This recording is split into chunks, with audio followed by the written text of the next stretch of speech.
Hello. And to you, good day. I'm so happy to be here right We are so happy that you are there. It's interesting that we were talking about the will of God. Yes, I don't have a specific question, that's all right. but I don't think that it's by chance or accident that you guys called my name. Of course not. So I want to start with just asking, as far as like the will of God. So Yes. in my career, Which is what? I'm in entertainment. Oh, all right. I am a singer-songwriter. Oh, all right. How exciting. Yeah, it's fun. Yes. I've been placed in a lot of like opportunities and situations that a lot of people would think are like so successful. Yes. But I struggle with With what?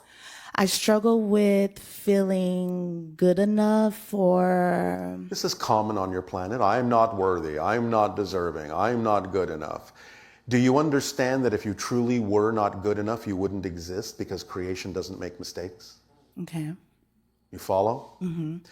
The validation of your worth is proven by the fact that you exist. That's enough. It doesn't need to be any more than that. So when you talk about like following your passion and just Yes. like having the purpose and everything, and I know that this is my purpose because Your purpose is to be you. got you. Your passion, your expression is an expression of your purpose. Got you. Your purpose is to be you. So how do you know what that is? What is? Just I Be get you. You follow your passion. So, okay, in the pursuit of my passion, I guess there's just a lot of feelings sometimes of just being lost, just in life in general. and Yes, not but again, knowing- that's when you stop Okay. and not move forward and take that moment to say, I am feeling lost. I acknowledge it. I own it. What would I have to believe is true about myself in this situation to have this feeling? Because you know, as we've explained, you cannot have an emotion without believing something to be true. So that's the moment to take the time to ask those questions. Or you can ask it in another, more exciting and slightly scarier way. Since we know many people on your planet are so used to experiencing fear, you can use it to your advantage in the following way by asking the question this way. If in fact I did just move forward in the way that I really prefer to, follow my passion without hesitation, if I really allowed myself to be who I really prefer to be, what am I afraid might happen? That will usually reveal the negative belief that's holding you back, that's allowing you to feel lost. Okay. So all you have to do is be honest with yourself, acknowledge how you feel, and ask those questions and be willing to find the answer. It will come in some way, shape, or form.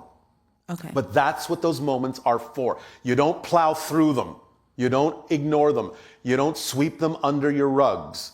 You stay there and go, this is my opportunity to discover something new about myself.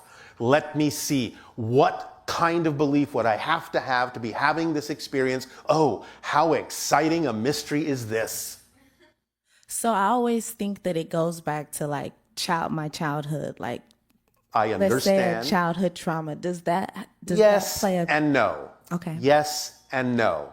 Yes, in the sense that you create a sense of continuity to this concept called the past, and therefore you can use it in a variety of ways if you wish to help you move forward. That's viable. At the same time, it doesn't really exist. You have been taught to think that it does because of your space-time perspective and this idea called continuity that makes you think there is an actual linear connection between the past and the present, when there really isn't. You are creating your past from the present, not the other way around. So when you become a new person, every moment that you change anything about yourself, you're a new person. And that means you actually at that moment have a new past. The past you had to have had to make sense in space and time of how you became the person you now are. So the idea is that you're not actually creating things or holding on to things from the past, in a sense, technically speaking.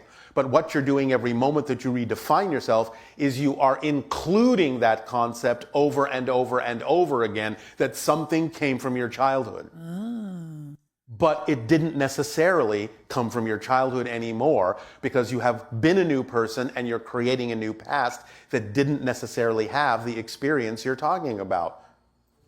Okay. So you don't have to keep connecting to it. Now, for some people on your planet, that's a lot to wrap their minds around, and they may not be able to do it that way. So there are other techniques, many other permission slips you can use, even using the idea that there is something that happened in childhood that is still causing trauma. Fine. You can go that route if you want, and there are many techniques to help you through it. But I'm just simply telling you mechanically what's actually happening is there's no such thing. Gotcha. Does that help? Yes, that helps. All right. I've been seeing a lot of angel numbers lately. All right. So I just wanted to ask about, I guess, the connection and the communication of angel numbers and just having a... Yes, well, those are usually, and they can be for many reasons, but those are usually signs from synchronicity that you are in the proper state, that you're on the right road. Okay. Every time you see them, that feeling that happens in that moment of experiencing that synchronicity, that communication from higher levels of consciousness, that's the state to come from in your life with everything that you do. It's telling you, now you're aligned. Right here, right now, you're perfectly aligned. Remember what this feels like and recreate it for yourself in everything that you do. Come from that state. Come from that feeling. And you will be aligned in your actions. Okay. Yes? Yes. I just have 2 more questions. Yes. So, thought hacking. Thought hacking? Yes. So I deal a lot. What does that mean? I deal a lot with having thoughts like wanting or, staying in a certain thought pattern and having thoughts that I don't want that will be considered like negative thoughts or... All right. Well, again, it still goes back to the idea that we already talked about. What would you have to believe is true in order for those thoughts to manifest? Because you cannot have an experience, you cannot have a behavior, you cannot have a thought, you cannot have an emotion until you believe something to be true. So you can use all of those things to think back and trace back to what the belief would have to be that's generating those thoughts. Okay. Yes? Yes. Because if you're having them, that means you have a belief that you need to have them. That somehow it serves you to have them. Because you don't choose things you don't believe serve you. But the key is believe that serve you, even if they might not. If you have a belief that says they do serve you, you will keep having those beliefs and you will keep having those feelings and thoughts and behaviors. You have to find out what the belief is and see that it makes no sense for you to believe that it actually serves you. And then once you discover that, you can let it go. Okay. Make sense? Yes. And your last question? Last question. I wanted to ask about disciplining children. Disciplining children. Yeah. Well, sometimes a hammer will work. It seems Just kidding. It seems like the more like enlightened that I become, the more it's against it I am. So I just... All right. Understand this. What you are referring to as discipline is built in to passion. Because if you are passionate about something, you're automatically disciplined to stay on that track. Mm-hmm. You understand? So, having the imagination as an adult to create for children a safe environment in which they can experience a few different things, such as having them learn the consequences of their choices in a safe way before they experience the consequences out in the outer world. Creating an environment in which that can happen in an interactive way. This is the consequence of that choice, most likely, that you will experience in the world, and now you get a little bit of it in this safer environment so that you can see whether or not you prefer that kind of consequence by having made that kind of a choice. So, that's one thing. Another is to allow them to find out what their passion is and to adapt any lessons you believe they must learn for survival on Earth to their excitement instead of attempting to dampen their excitement down to the level of the lesson. They will be excited to learn if you adapt with your own imagination the lessons into what framework they're already excited to participate in, and that will automatically provide the discipline because they're excited about learning that thing. Got you. And then the idea also of teaching them what self-empowerment and connection to source is all about so that they know they are as powerful as they need to be to attract whatever they need in life without having to harm themselves or anyone else in order to manifest those things. And teach them the difference between needing and wanting. Because sometimes the ego structure, when it goes negative, may want something it thinks it needs to be happy, and in fact it may be the farthest thing from what it needs in life. But if someone attracts what they need in life, they will always be fulfilled. Do you understand? Yes. So teaching your children these basic premises will go a long way to allowing them to become full-fledged, self-supported, self-empowered adults who make positive choices and constructive choices that are not only in service to them, but in service to everyone. Because you're allowing them to be who they truly are, and by being who they truly are, they actually then truly fit in the world. Okay. And benefit everyone by being living examples of what it's like to be your true self, so that in others seeing them, they can maybe then by example ask how they can also be true to themselves and live a life of joy and self-empowerment. But the adults have to be imaginative enough to create these scenarios. Yes? Yes. All right. Does that answer your question? It does. And I just have, I'm sorry. Another last Just one question? more. This is, it just came to me. I really wanted to ask about the ego. Yes, well, the ego is a very simple structure, a very simple framework that you impose upon your bigger consciousness in order to have a physical experience.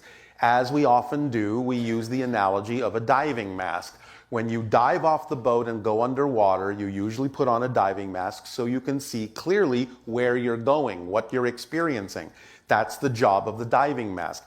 The job of the diving mask is not to tell you where to go, what you think you need to see, or be in control of your choices. So the typical neutral ego is just a diving mask that allows you to have a clear experience that you call physical reality. The negative ego occurs when you give the diving mask too much responsibility it's not designed to handle, such as, well, I have to control everything and I have to know every single detail of what's going to happen and so on and so forth. No, the ego is designed to tell you what's happening right now as an experience. The higher mind knows where you need to go. Let the higher mind do its job. Let the physical mind, ego, do its job. And then everything will work effortlessly in concert. Does that answer your question? Yes. Thank you both so much. You are welcome.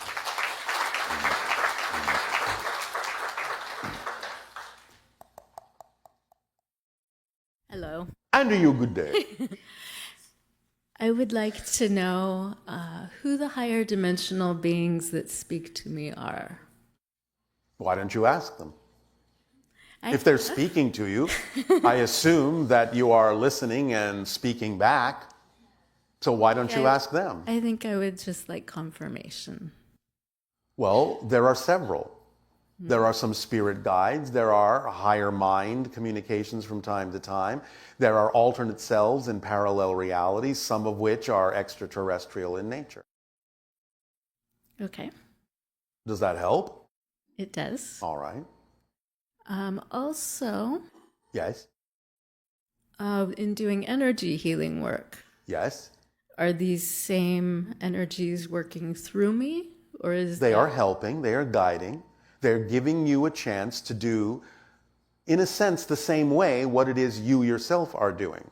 In other words, first and foremost, remember, a healer never heals anyone directly. You give off a vibration, a frequency that represents the concept of a healed and balanced state. The person requiring the healing must choose to match that vibration, and if they do, they heal themselves.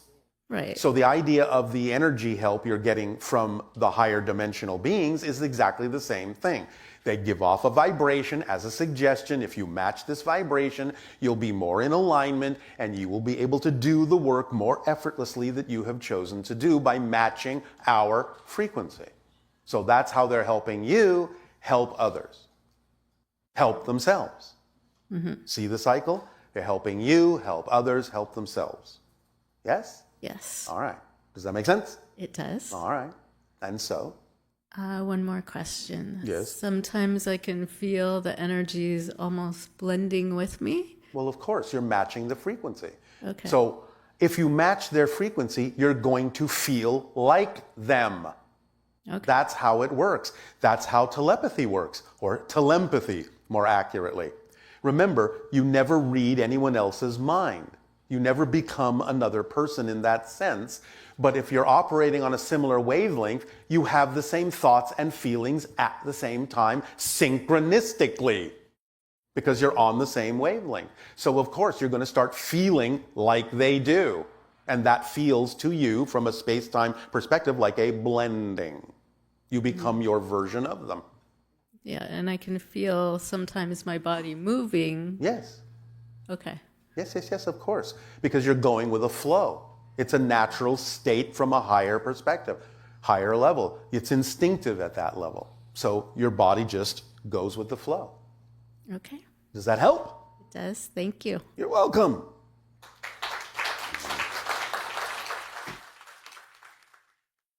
Hello, Bashar. And to you, good day. So, I am here to talk to you about integration. Integration. This is my highest excitement. Well, it's an automatic thing that happens when you follow your passion. It's not something you necessarily have to focus on by itself. It's an automatic side effect. Absolutely. And when you say it's part of the formula to remain positive Yes. at all times, my clarifying question with Yes. that is that remaining positive in your relationship or remaining positive emotionally? What difference does that make? Well, On all levels, we're saying. sure. But when you're encountering the unconscious beliefs, Yes. when you're encountering the negative emotions, Yes, which is part of the toolkit. It contains the reflective mirror, remember? Right, absolutely. That reveals to you things that are out of alignment. So in other words, you have to know that even if momentarily you experience something that is not what you prefer, to experience at that moment what you don't prefer is what you prefer to do. absolutely. Therefore, that's remaining in the positive state, even though you might temporarily be experiencing a negative one. Yes. Because you know how you're going to use it in a positive way, and that will supersede and shorten the experience so that it overall, in overall effect, remains a positive state. Right. You can temporarily step out of it for the purpose of discovery. Yes. That doesn't cancel the idea that you are overall in a positive state, because you know automatically when you experience that thing that's out of alignment that you're going to do something that's in alignment with it. Right. So in that moment, let's say, Yes. You are positively relating to that feeling, even though you're Yes. blending essentially with Even that. though you're sensing that it might be a negative energy. Yeah. Sure. So yeah, I just wanted to clarify that because I feel like a lot of people get stuck on. Sometimes they do. And this is why, again, we attempt to very simply clarify the instruction manual so that there is less and less confusion about how these things work. Because once you understand the structure, then you can compare the experience against the structure to see what is the seed and what is the chaff. What are the assumptions that surround the seed that you can let go of and just simply deal with the core issue, the core understanding. Right. And one of the perceptions that I have is for that aspect of the will that is in that unconscious state and therefore experiencing a not so fun experience. If you say so. Sure. Yes, I do say so. Oh, all right. Yes. So that when that is arising, Yes. it's my perspective that it's like it must be felt. It must. Of course. Acknowledge it. That's what we Yes. said. Stay in that moment.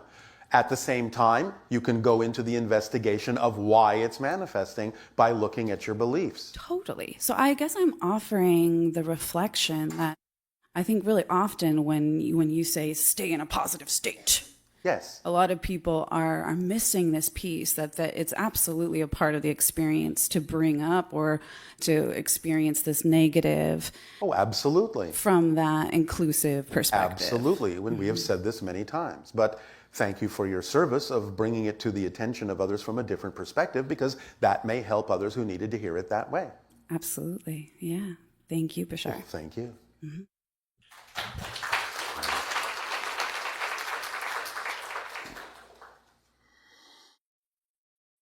Hello, Bashar. And to you, good day. Hello.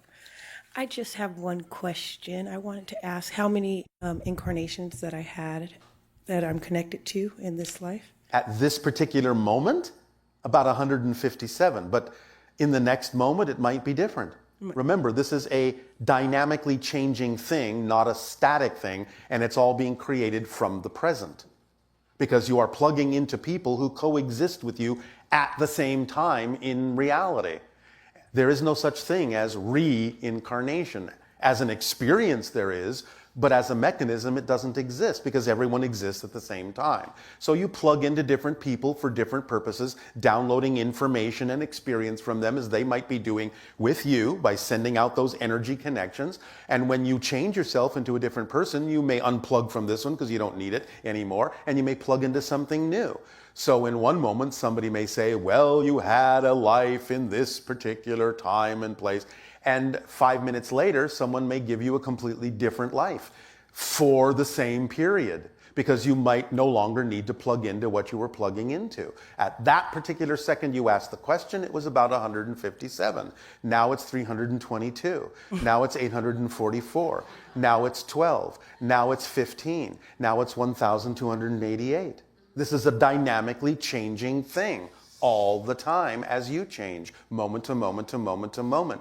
But the continuity is so smooth, you don't recognize that you're doing that constantly.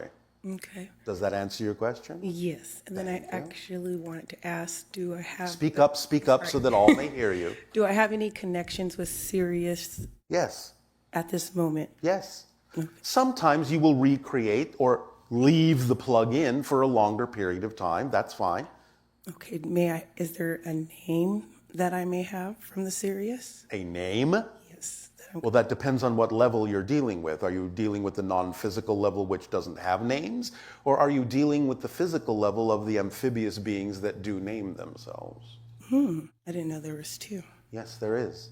There is a physical representation of amphibious beings that live in the Sirius star system that have visited Earth in times past. And there is the non-physical consciousness collected to that particular star system of higher dimensional non-physical beings.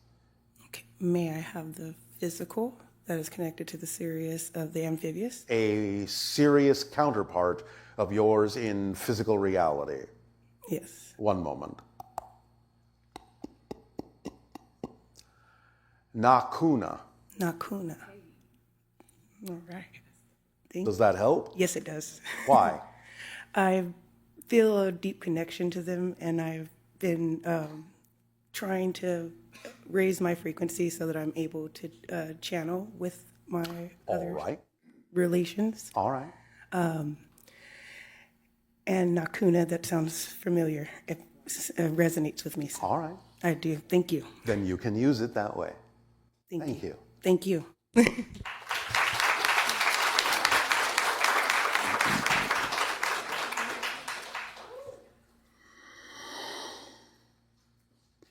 One moment. We're addressing a question, because when we gave the vibration of the name, Nakuna said, what? And we said, never mind. It got Nakuna's attention. Yes, there. So, proceed. Hello, Bashar. And to you, good day. I've followed my excitement here today. It's a you. last-minute sign. I followed my excitement here today, too. Yes. See how much we have in common? Yeah. Well, thank you so much. I wanted to start with just a little story. Oh, all right. I first heard about you about 20, 25 years ago of our time. Yes. And my son was interested in UFOs, and I took him to a bookstore, and we got the book Blueprint for Change. Yes. And the lady at the bookstore was like, oh, well, I said, well, my son, he's into UFOs. And she said, what about you? And I said, me? And Yes, you. yeah. FO. I said, yeah, I guess so, So anyway, then I got the book, and I found it so fantastic and such great information. Oh, all right. Thank you so much for that. It is our pleasure and our then we passion. went to your seminar, which just happened to be happening. Just happened to be happening. And my son was 14, and he asked the question to you, is it true we only use 10% of our brains? And you I gave said the no. You said the great answer, we use 100% of your brain to make it seem as if you're only using 10. Yeah, I love that one. That was a great one. So I just wanted to thank you for that, and Yes. and for all the information on creating your reality. Has been Yes. great. All right. So anyway, I was listening to your Ustream last night, and some people were asking about hybrid children. Yes. And are many of us that are attracted to this? Are we part of that hybrid? You are part of the hybridization agenda one way or another. Generally speaking, it's relatively rare for someone not to be if they are attracted to this vibration. So does that mean I might have hybrid children? It does happen in family lines. Family lines. Then why do you think your son was so interested? I know, right? Yeah. Yeah, he's a pretty cool guy. Yes, but what we're saying is it happens in family lines typically. Therefore, the fact that it was exhibited more blatantly in him should be a clue for you. Okay, I shall think on that one. Oh, all right. Think on it. And I am an artist, and Yes. I do What form of expression? I do painting and photography, and All right. it's like I always have this theme, ongoing theme of transformation is my Yes, well, that is the main basic theme for most of you at this time on your planet. It's one of the main themes that you're exploring is transformation. Yeah, I do like multiple exposures, and I do these things with photographs where I divide them up, and then somehow these like nature spirits kind of appear yes, in the yes. photographs, which is Yes. kind of interesting. Yes. And anyway, I just They kind of appear and it's kind of interesting. yeah, it's very exciting and Thank kind you. of obsessive. I'm kind of obsessed with it. I've gone down the rabbit hole with these other people. But anyway, Yes, well, you do understand that that story of the rabbit that is in your tale of Alice, yes? Yes. The white rabbit who spoke, yes? Yes. It was a puka. I don't know what that is, but I have A puka is a nature spirit that very often represents itself in the shape of a large hare.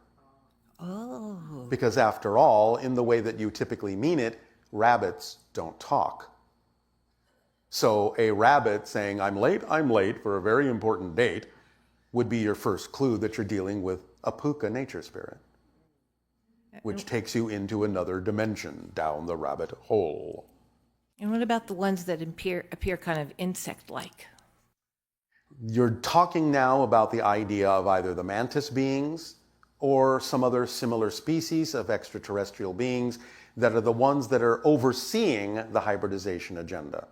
And is that somehow like part of creating the structure of our reality somehow? The structure of existence exists already, but it can help in create the evolutionary representation or experience or perspective that Earth is going through in its transformation into the sixth hybrid race. Okay, is there anything else you want to tell us about this time of transformation? That's my last question. Again, it would be to your advantage to get on about the business of being yourself and being a transformer. Yes. Yes? Great. Love it. Thank right. you. Thank you so much. You're welcome.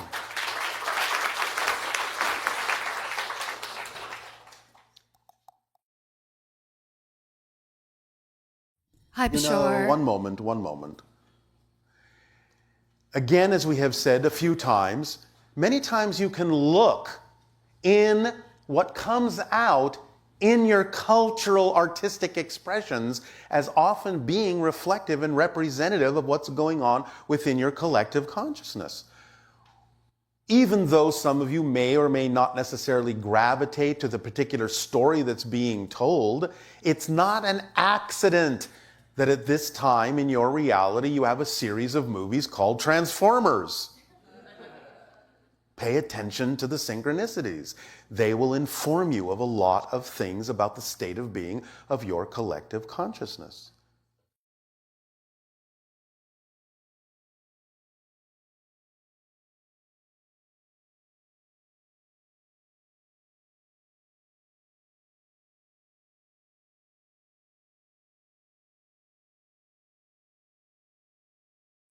And good day to you. Hi, Bashar. Thank you so much. I'm so grateful for this opportunity to talk with you again. And you as well. So my first question is, when I meditate, and I don't do it enough, and I'm going to be taking a class soon to help with that, but when I'm in that state,